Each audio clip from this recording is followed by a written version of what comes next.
It's Sandra. Welcome to another episode of Asexualise, my asexual life. This is a place to be for asexuality, so subscribe and hit the bell icon right now.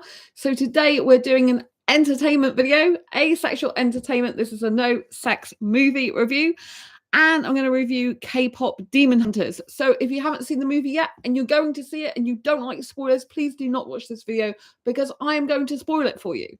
And we're going to be diving into the themes of the movie. So if you want to stick around for that, please do hit that subscribe button and hit the notification bell so you never miss an episode. Before we get on with the movie review, I want to introduce myself. I'm Sandra Bellamy. I'm asexual in sexual orientation. I'm the author of this Asexual Perspectives book on Amazon. So if you're interested in knowing more about asexuality in regards to love, life, and sex, this is definitely the book for you.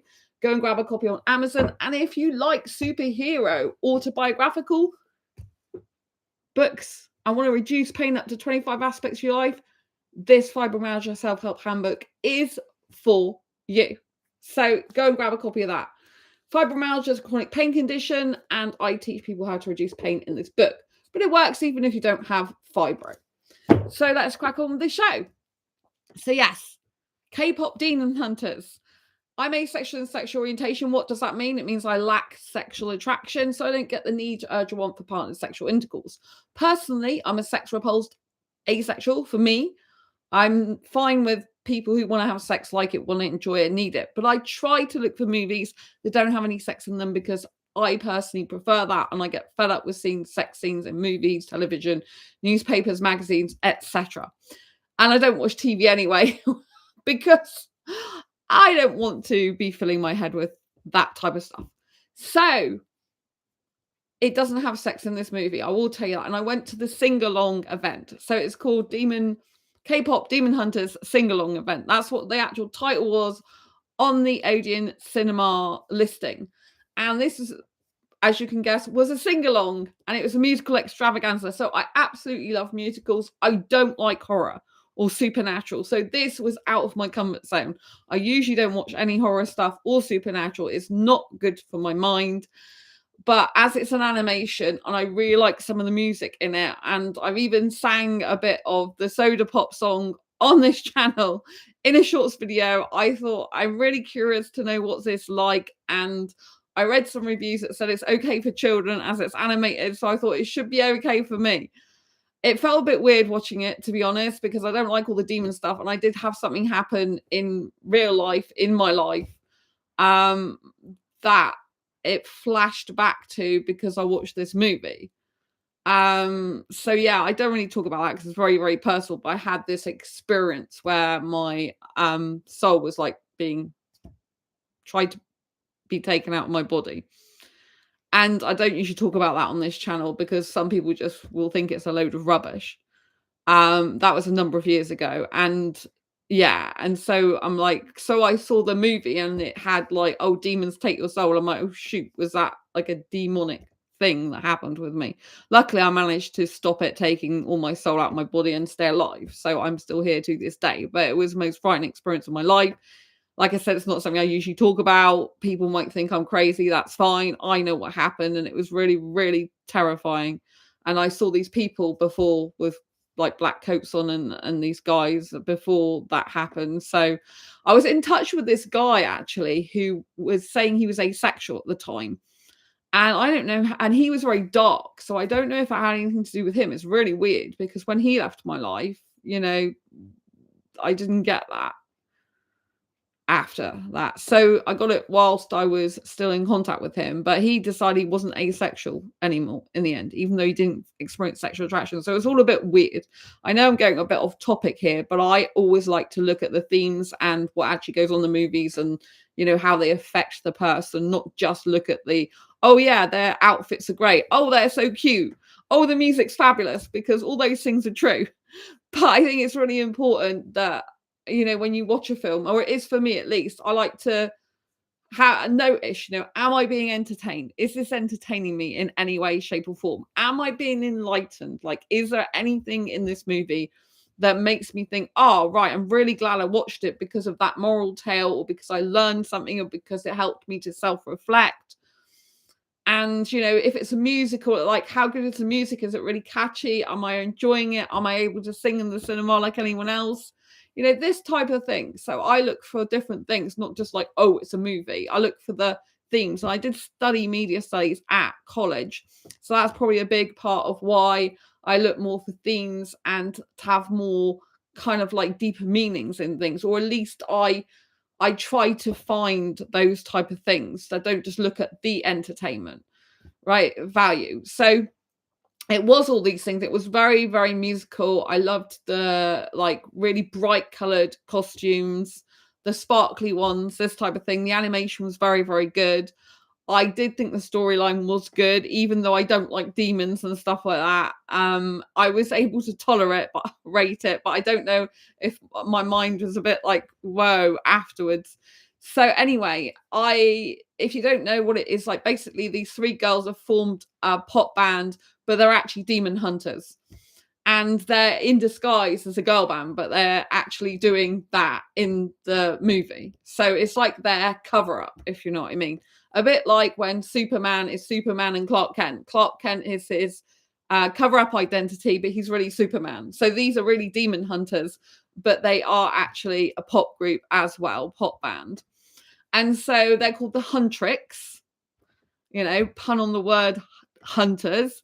And they have really good songs and they have loads and loads of fans who are growing crazy over them. I really loved the way that the movie showed the fans, because I think it's very realistic about how fans actually behave and how obsessed they get with pop bands and how crazy they go and all their facial expressions. I loved that about the animation. I thought it was a very animated animation in that respect. You know, there's a lot of facial expressions going on, even from some of the demons, but less so with them. But yeah, so the hunters themselves, the demon hunters, the band, the Huntrix, they were having really amazing facial expressions as well. So this is all going on. And you find out in the movie that in order to stop the demons completely, they have to sing like this. They have to sing together, and they have to sing in this like type of pitch, and they have to sing a song at a specific like time in order for them to seal the barrier between the demon world and the human world, basically. Although they're not really human. One of them isn't human. You find out, spoiler alert, one of them isn't human. I did tell you there'd be spoilers in the beginning of this review. So if you don't like spoilers, please do not carry on watching this video. So one of the hunters, you find out partway through the movie, is actually part demon, because our father was a demon.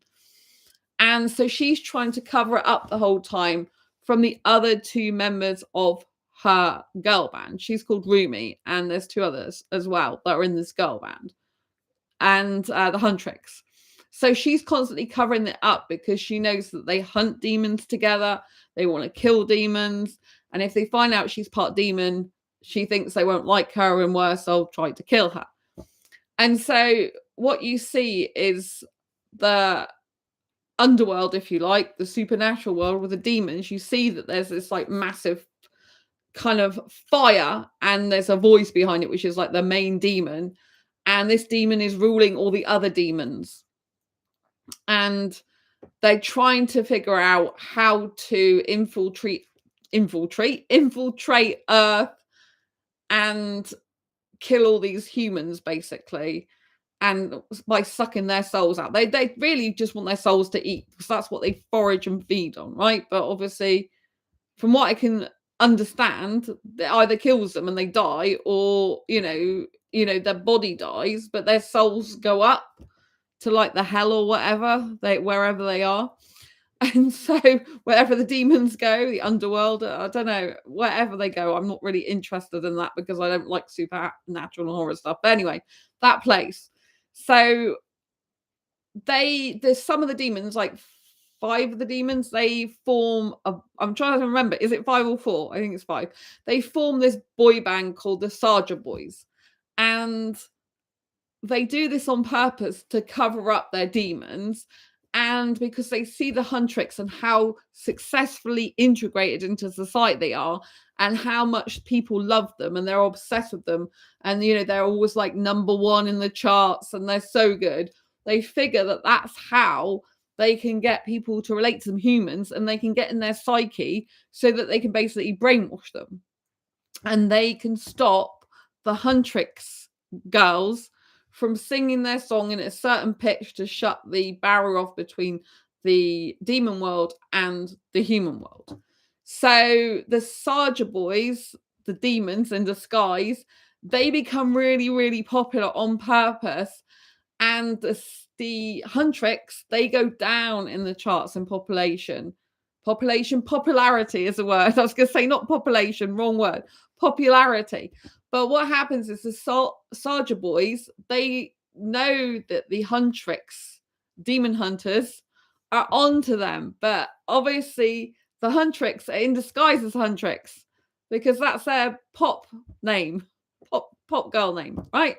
The Huntrix. So the hunters, demon hunters, are in disguise as the Huntrix, and they're trying to come after the Saja boys. But because the Saja boys know this, they have to stay in the public because the demon hunters aren't out about being demon hunters. As far as the public's concerned, they're this nice, cute little pop band, right?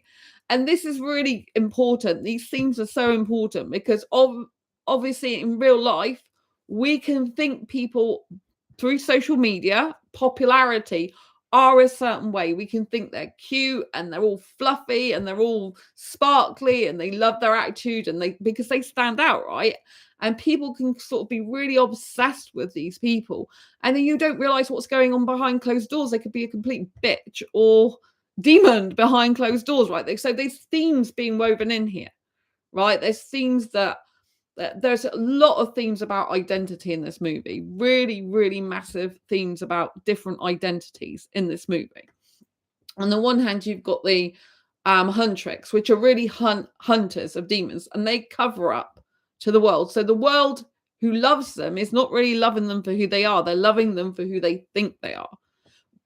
While simultaneously, the three members of the girl group, the Huntrix, the demon hunters, in disguise as the pop band, they are having their own like life issues that have brought them to be these pop stars and finally feel like they fit in. One's got like an attitude problem and is very aggressive, admittedly.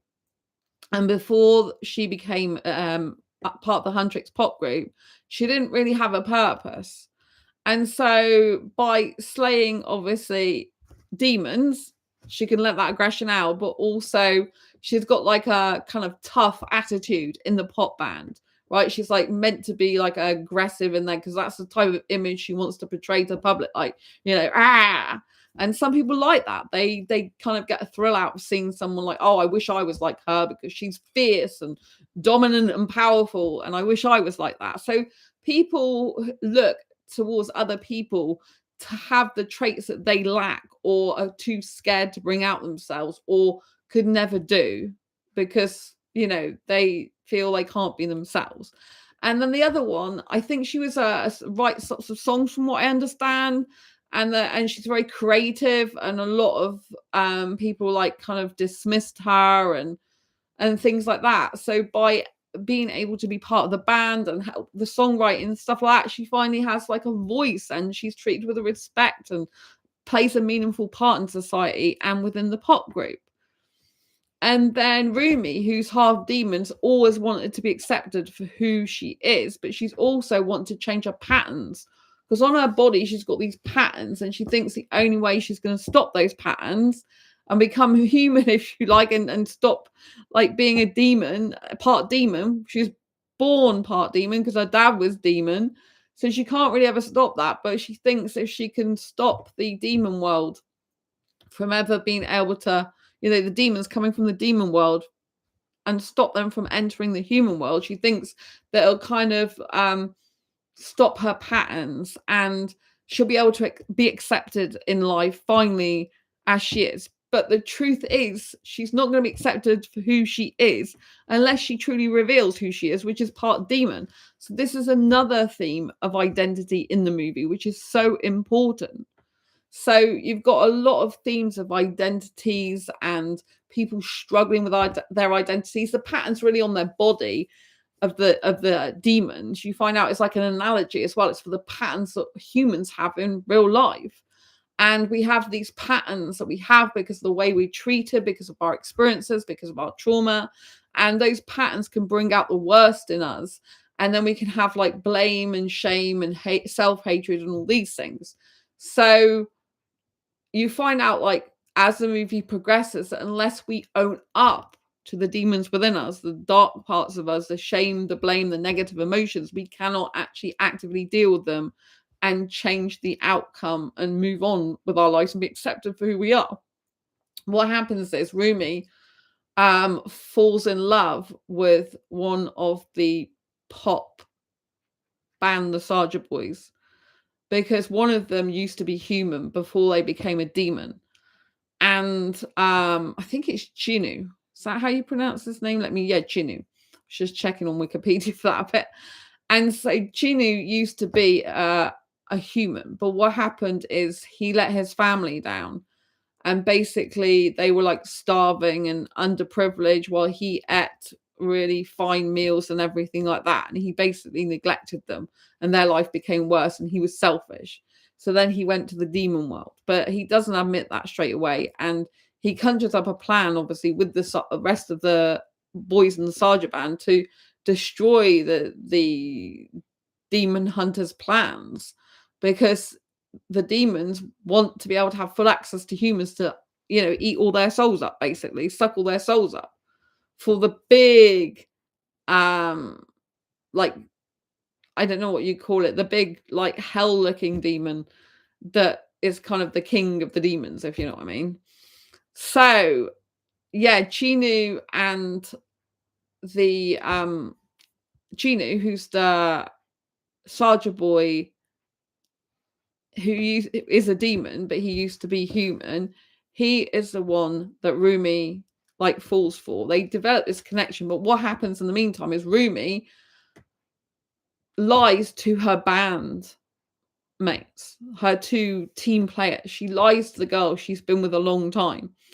And she doesn't, not only does she keep it from them that she's actually part demon, she starts seeing the Chinu from the boy band Sarja Boy. She starts seeing him in like private, I was going to say, but it's not private, it's public, but in a private place publicly. She starts seeing him. There's this big like cat that shows up. I think the cat's meant to be from the underworld, from what I understand, with the crow. And by following the cat, it leads Rumi to Gino.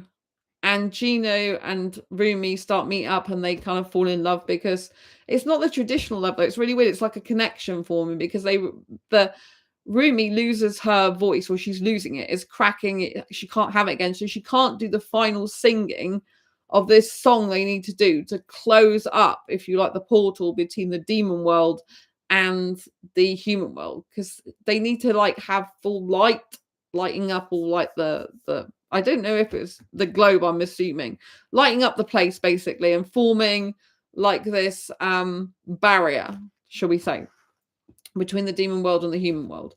And only when they sing this song at a particular time in this pitch can it close this barrier. But the demons, they try whatever they can to stop that happening. They basically take the Huntrix fans. Their songs are really catchy, they're more popular, and they eventually expose Rumi for the part demon she is. So it's really, really hard to fall. Like she lies to her friends, the band mates. And then what happens is the more that she's lying to them, the more demons are coming through from the underworld to the human world, because the more the Sarja boys are gaining popularity, the more they're able to hold a position within society, be held in high regard, and then they're able to bring more demons into the human world, because the human world is basically like in a trance. You see it partway through that they start talking. There's this song they do, And the lyrics of the Soulja Boy song is saying that you're so obsessed with me, and the darkness in the words in the song, that I'm able to get in your psyche. Basically, this is what the words mean. They don't say exactly this verbatim, but basically they're like saying, I can get in your psyche because you're so obsessed with me. And by you listening to my dark songs, you are in fact becoming darker yourself. And that is what demons like. The demons are what's meant to be a manifestation of your dark parts, your negative emotions, your shame, your self-doubt, your blame, your self-blame. This is what they're kind of reflecting. And so I wish that society in real life would take note of this, because a lot of people with mental health conditions, for example, depression and things that are not quite right, they're listening to songs and music and watching things that actually perpetuate a feeling of not being enough, a feeling of being sad or bored or lonely. Because what people tend to do is they tend to listen to music that is how they're feeling. So if they're feeling down, they tend to listen to sad music, and they tend to listen to music that makes them feel more down, because they feel they can relate to it. They're like, oh, thank God there's this song that I can really, really relate to. Just feels like my mood right now, right? But that keeps you in that mood. It keeps you in a perpetual cycle of feeling that emotion. So if you want to change your emotions and your emotional state, you need to be doing the opposite and finding music that's the opposite of the feeling you currently are. So if you're depressed, you need to be finding music that's actually positive. And when you put positive music on, you might think, I don't relate to this. This is not me. But instead of thinking it's not me, just like listen to the positive music and keep playing it and playing it again to rewire your brain so that you can change your mindset around, so you can change your life around. Because you can't change your life if you're just listening to things constantly and programming your mind for the state you've always been in.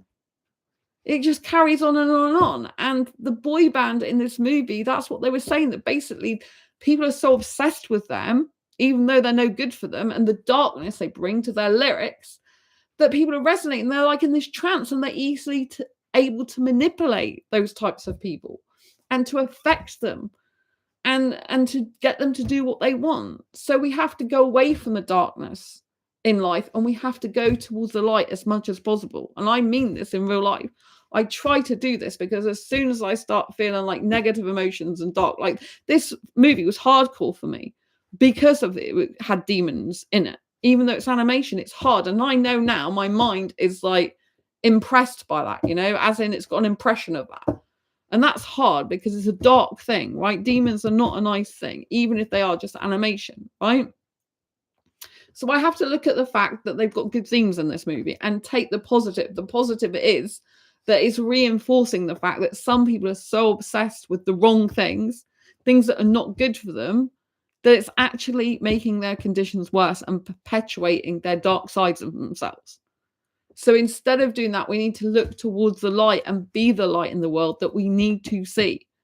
The more we stop giving in to these dark things and letting them take over us, and the more we lean into our natural way of being and be authentic, but go to the lighter side of us. Everyone has like a darker and lighter side. It just depends which one you choose to follow. Like a darker side would be if I wanted to be depressed. I don't want to be depressed, right? I have been feeling difficult emotions lately because the therapist I've currently got, I don't think he's right for me anymore. And I have to see him tomorrow and I have to deal with that, right? That's something personal to me. That means I might stop seeing him and then, find a better therapist for myself, right? Because he's saying things that I don't think are in alignment with what I need for healing. And it's really important to recognize that, right?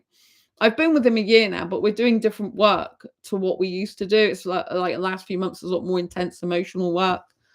And I don't really think we're in alignment, that sort of thing. So sometimes therapists can be good for some things, but not so good for others. And then you have to find another one that specializes in where you're currently at rather than where you've been, if you know what I mean. But I'm going off on a tangent now, but it's quite relevant because it's saying take your life in your own hands, Just because you've been somewhere before for like a year with this therapist, in my case, doesn't mean to say you have to stay in that position. So just because we get used to something doesn't mean to say we can't change our mind and decide to take a different path. And that is basically part of what the movie is about as well.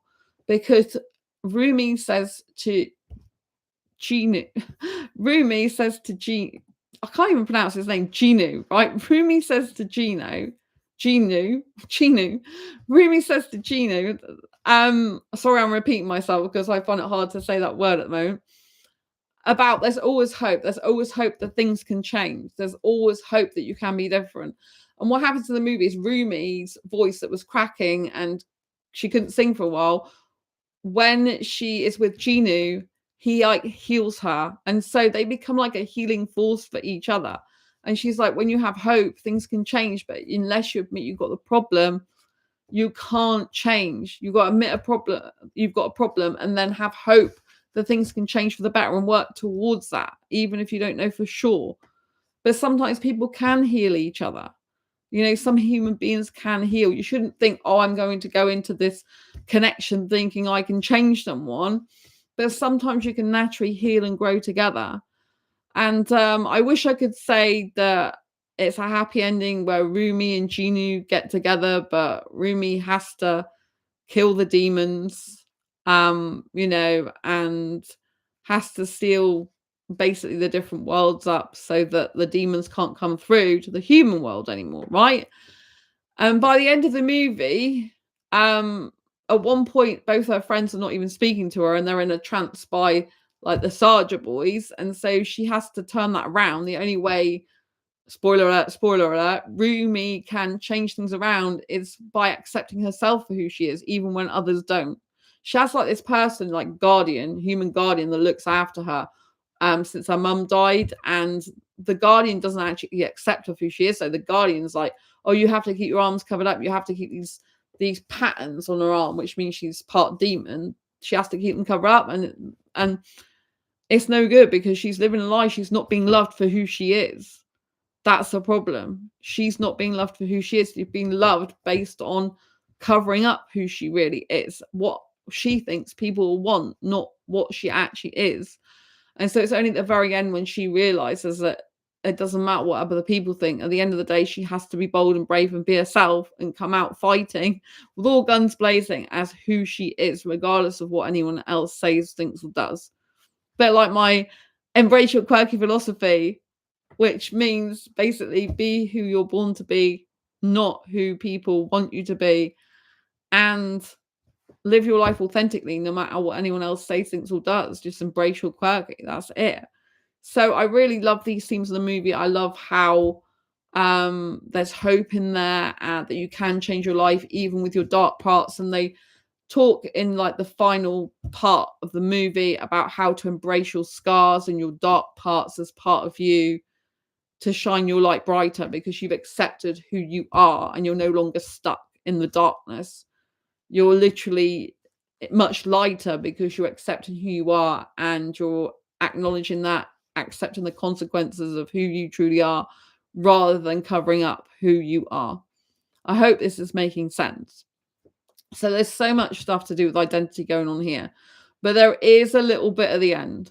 I always say, watch the credits, watch before the credits, but there's a bit like kind of when the film's just very, you know, at the very, very end, kind of like, I think this is before the credits start rolling, just before, if I remember right. And the cat, I told you guys, like this big cat, right? And this crow, and that's supposed to take the Rumi to the underworld. It's like a bridge, but the underworld's supposed to be sealed. So at the end, you're left wondering now, why is this cat and crow there?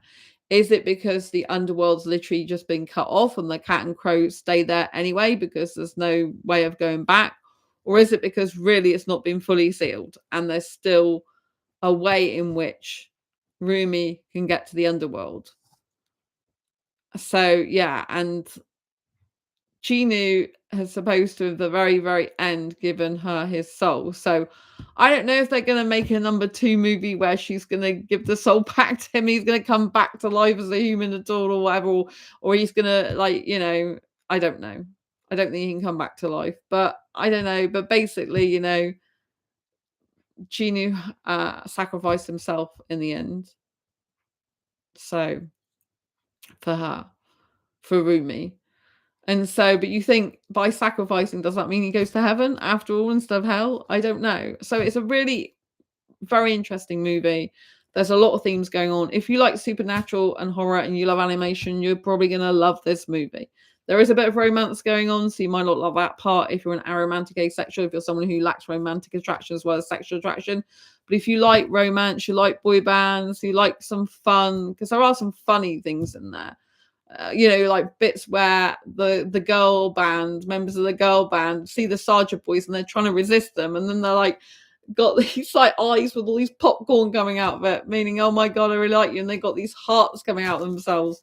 It's like they can't contain how they really feel, but at the end they say, I'm really attracted to you, and whilst having to kill the demons, they're really attracted to them as a cute boy band look. And this is because in real life we can be attracted to people who are no good for us by our patterns, by what we think is attractive, but really these people are harmful to us because they're reflecting the parts of us that either are not good, or they're basically part of the ongoing pattern that you're attracting someone who's no good for you. And so therefore, instead of choosing something different, you're still choosing the same. But when they slay these demons and go, I'm really attracted to you, but they still kill them, then you know that they're making different choices in their life. They're like, nope, I'm not going to fall for that. I think you're cute and everything. I'm attracted to you, but I still realize that you cannot be harming me. And so they have to kill them off. Otherwise, they have all the humans in a trance at one point, nearly, apart from Rumi herself, because she's part demon. So they can't totally put her in the trance they put all the humans in. But yeah, the Sergeant boys, they did deceive Rumi at one point. And so, Chinu and Rumi's relationship, you're always thinking, is it, well, the romance, I should say. They didn't actually get into a relationship as such, but the connection, the romantic connection with them, the soul connection, if you like, because she's part demon. So I don't know how I would say a soul connection if she's part demon and he's full demon, and he used to be human, but he's not anymore. Until the very end of the movie, where he sacrificed his soul for her, basically, which was really kind of a bit sad, but absolutely necessary, because you need to see him turn his life around, really, and realize that she did help him turn his life around. She made him feel different. She made him have hope and realize that someone did actually care about him for who he was, and that was important. So the whole part of the movie at the end is quite profound, in the sense it's all talking about your patterns, and which is reflective of people who have patterns in real life. We have patterns in our life from childhood trauma and all sorts of things, like I said, and it's like breaking those patterns, having hope that even if you haven't seen any difference in what you're doing and what's actually happening for you, then don't be afraid that one day you will see that difference. You will change. Things will be different that you didn't expect, because Rumi and Jinu, they still have this connection which they didn't expect. Rumi was healed by Jinu just by being near him, because she could be herself with him. And Jinu realized that he could have a connection with someone like him, and that he could have someone care about him just by him being him, And even though he did bad things, she kind of like said, just because you did bad things and act in bad ways doesn't mean that's who you fully are, So I really would highly recommend this movie to people who love this type of movie, musicals, supernatural, and it's not really horror as such, but it's quite horrible. But if you like supernatural and horror, I'd say go for it. Jonathan, just stopping by to say hi. Oh, this is one of my favorite movies. Oh, brilliant, Jonathan. I was just ending my live stream, so it's good you came on. It's nice to see you. Oh, what did you like about the movie? I'd love to know in chat before I go. What was your favorite things about the movie? Was it the costumes, the themes of the movie? Yeah, like you said, you'll have to go back to the beginning of the stream to watch it to know that I've been talking about all the things to do with the movie. Identity, particularly. There's a lot of things to do with identity in this movie. And yeah. But anyway, for anyone else who wants to share, let me know. But I would definitely give it a watch if you like this type of thing. I did like the music. I did like the outfits. I did think I'm okay that I watched it, but it was difficult for me to watch because of the demon bit. The music probably, but everything was great. Oh, yeah, the music's really good. I like the songs. Do you know what I mean? There's a really dark song there I was talking about, and that's all about it's very interesting. It's a very, very dark song towards the end where they're talking in the lyrics saying about the fact that people are so obsessed with them, it basically allows the Sergeant boys to be able to control people's actions and minds and be able to get in their heads and get them to do what they want to do. And people follow like sheep, which is why they ended up in a trance. It's very true of real life. That's why people got to be so careful what music they listen to, because the words, do influence them, especially if they're on repeat and they're kind of like into them. Do you know what I mean? So yeah, definitely watch this on replay. And it's nice to see you here. So for everyone else who hasn't yet got a copy of my Asexual Perspectives book, please grab a copy of this on Amazon, and my superhero autobiographical book. Get a copy of this. It teaches you how to reduce pain up to 25 aspects of your life, even if you don't have fibromyalgia. Fibromyalgia is a pain condition I've got, so chronic pain I might add, and it's quite hard and difficult sometimes, but I do teach you how to manage your internal and external environments to reduce your pain. So yes, and if you like dating and relationships, grab a copy of Diary Confessions book of our hyper romantic asexual. It's a very interesting read, and they do have life lessons in this book. So these apply in general. So yeah, this is definitely a good book to get. Diary Confessions of a Hyper Romantic. Thank you so much for tuning in. It's lovely to see you, Jonathan. It's lovely to see everyone else here in the stream, and I'll see you soon next video live stream. Don't forget to subscribe, hit that bell icon so you don't miss an episode, so you can come and join me on the next live stream or in a shorts video. You can see when I put the next shorts out, and I'll see you soon. Lots of love. Take care, Jonathan. Take care, everyone else watching. Thank you. Stay ace.